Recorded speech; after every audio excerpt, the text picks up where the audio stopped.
Hey guys, let's see. I'm going to be doing a video over my my IFAK that I carry. Quick note: there's like a ton of different names for these kind of first aid kits. They're known as IPOCs or blowout kits, personal trauma kits, massive blood loss kits. I'd like to stick with the name IFAK. There's all kinds of great IFAKs or IFAK-like medical kits out there. There's a ton.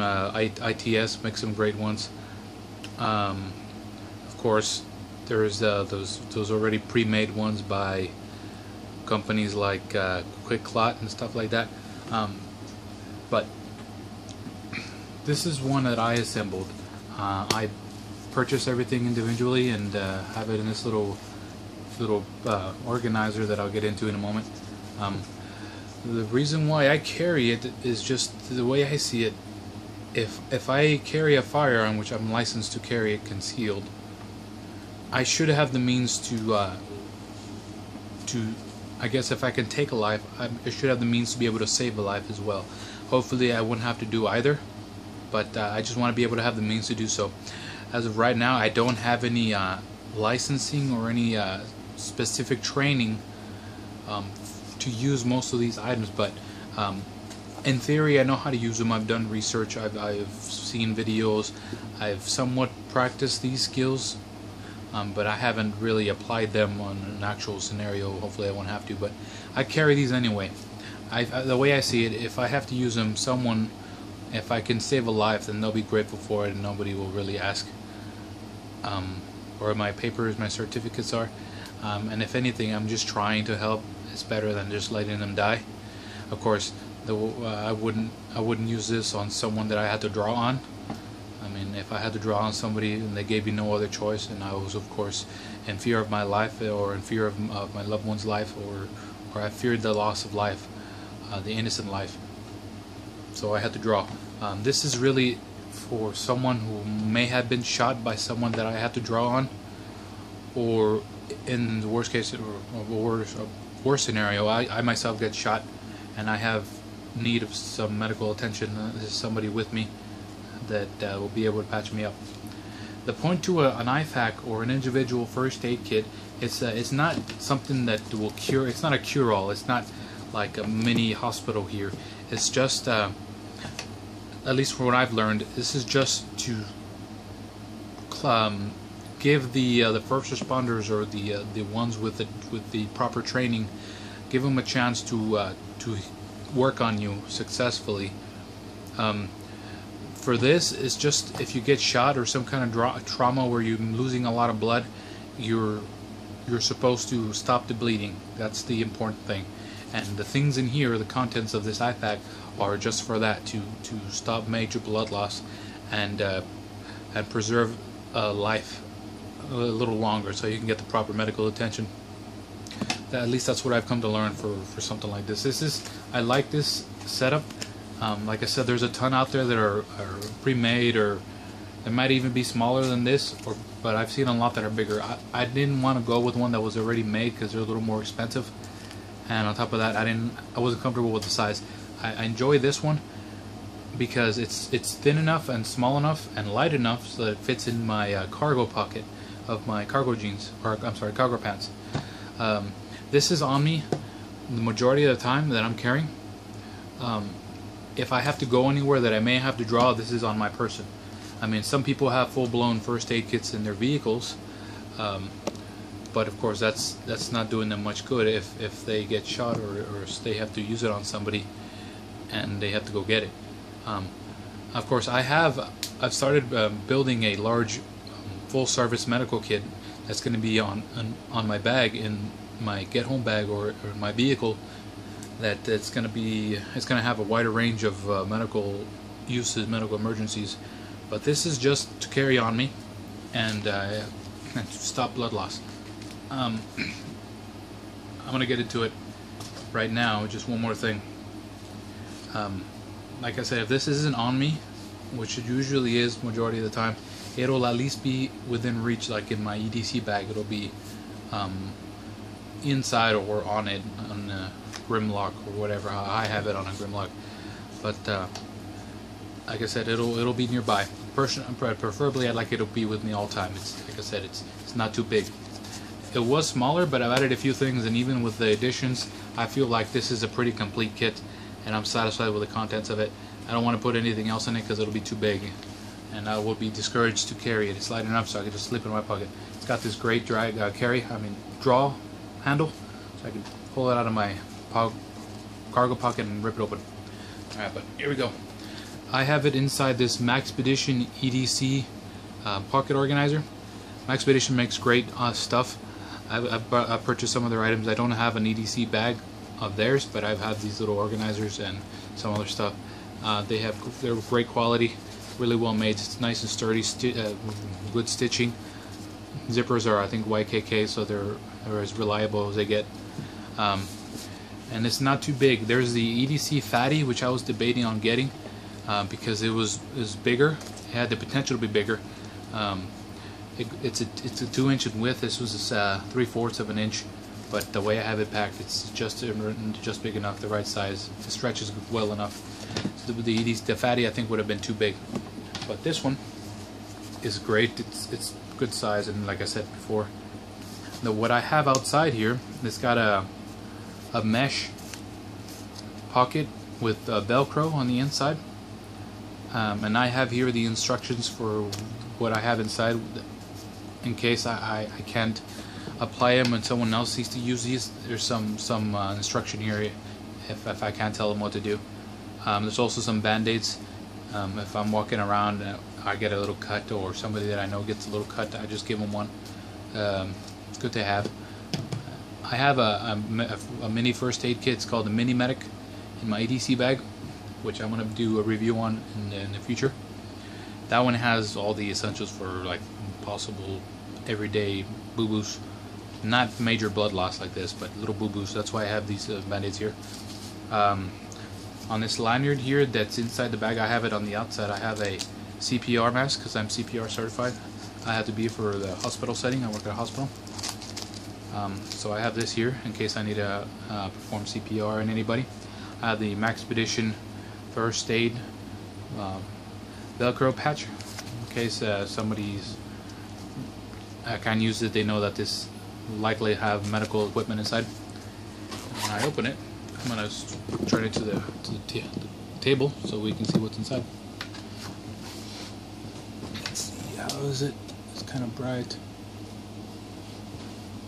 I apologize for the quality. I don't have a fancy camera. This is on my phone, but I'll try to be as descriptive as I can with the contents. Opening it up.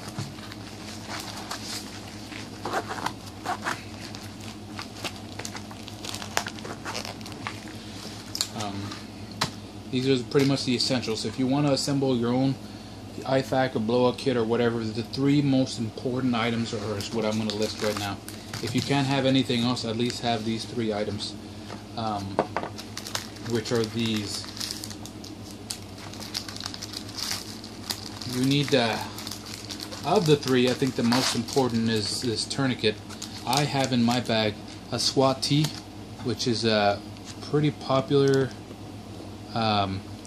tourniquet. It's growing in popularity. Probably the most popular that I've researched was the CAT, a combat application tourniquet. I think that's what it's called. It's more reliable, and it can create a nicer band or like more pressure to stop the clot. I mean, stop the bleeding. But this is just I think it's actually probably, I'm not gonna say better, but it works from what I need. It's just as reliable. There's instructions on the back.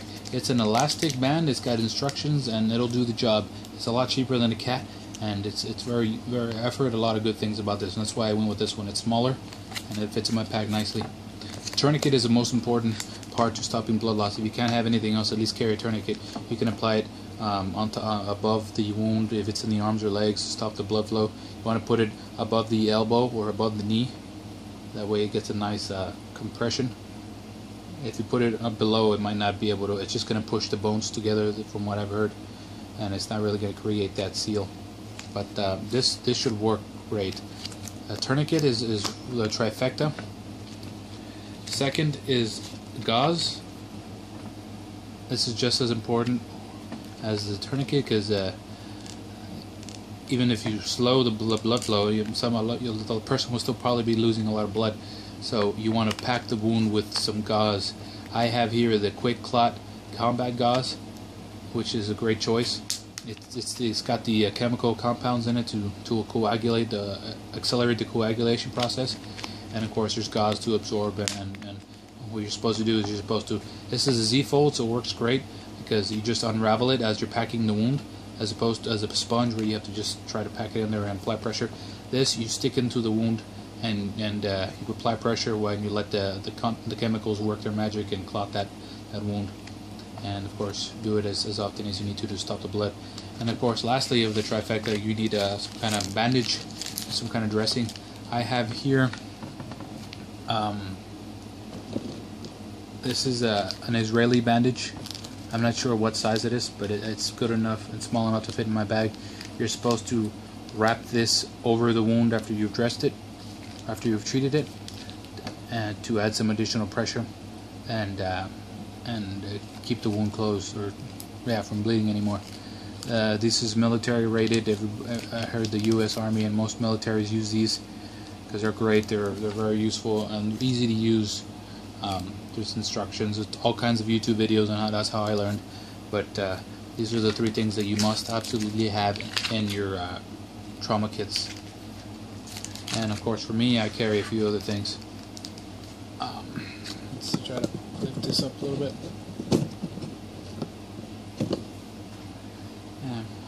Anyway, I have some gloves.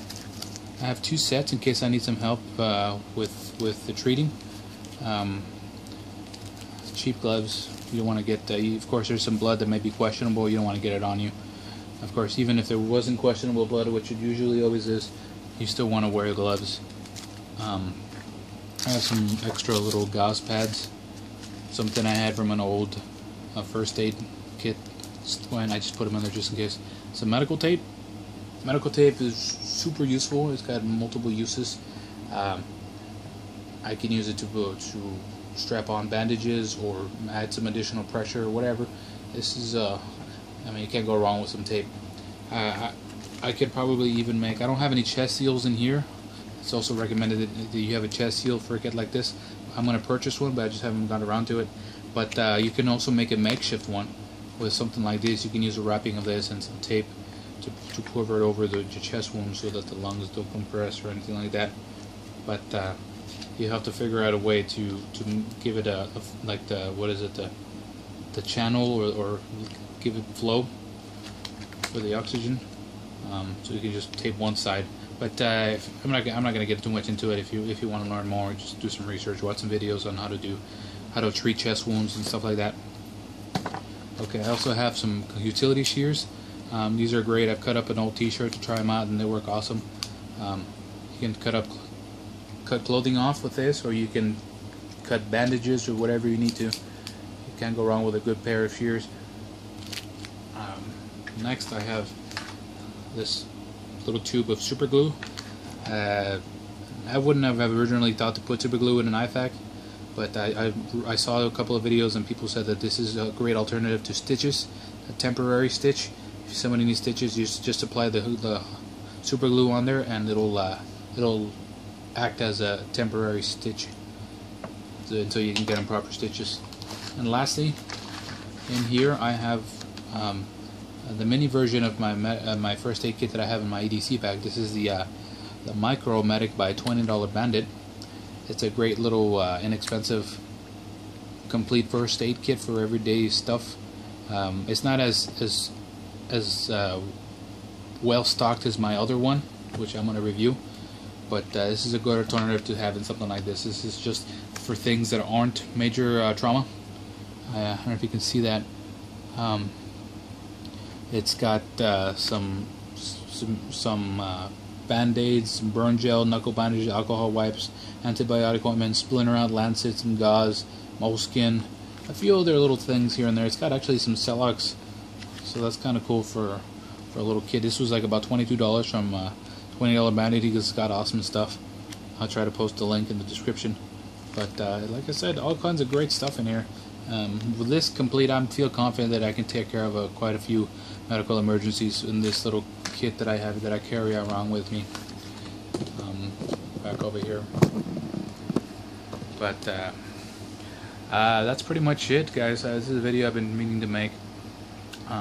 Just finally got around to it. I've had this kit complete for a little while. I didn't want to review it earlier because I didn't feel satisfied with it. I feel like there was still stuff I was missing, but now I feel with the stuff in here, I'm confident I can take care of something. Hopefully I won't ever have to, but if the need arises, I have the means to do it. My EDC bag is still in the works. I've made a review on it, but I haven't uploaded it because I'm not satisfied with its where it's at right now. I want to put a bunch more stuff in it, and then when I feel like it's ready, I'll review it. But this, like I said, this will be on my person or in my bag. So I hope this video helps. I hope it gave you some ideas. This is just a compilation of all kinds of videos and ideas that I've taken from other people.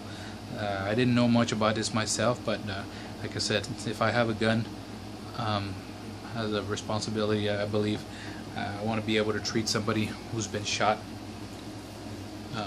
and try to save their life. If I wasn't able to stop the shooting from the start, I'd like to be able to try to help them. And it's not very expensive, guys. It's a couple of bucks. I think this cost me around $60, $70, but when you think about it, to save a life, it's definitely worth it to have something like this. You can assemble your own, do a little more research, look at alternatives. But what I've assembled, I'm confident in it. And that's pretty much it. If there's anything you think I should have in my kit, or if you want to comment on any of this stuff, feel free to do it. I don't know, obviously I'm not very popular on YouTube, but I'd like to share what I learn and what I know, and in the future, whatever else that I do learn, as I'm always growing in this I don't know, field, as a handgun carrier, a CHL holder, prepper. I'm still growing in this interest, and I'm always learning. So whatever I learn, I'll share with you guys here on this YouTube channel. Alright, that's it. Hope this helps, guys. This is it. Sergio signing out.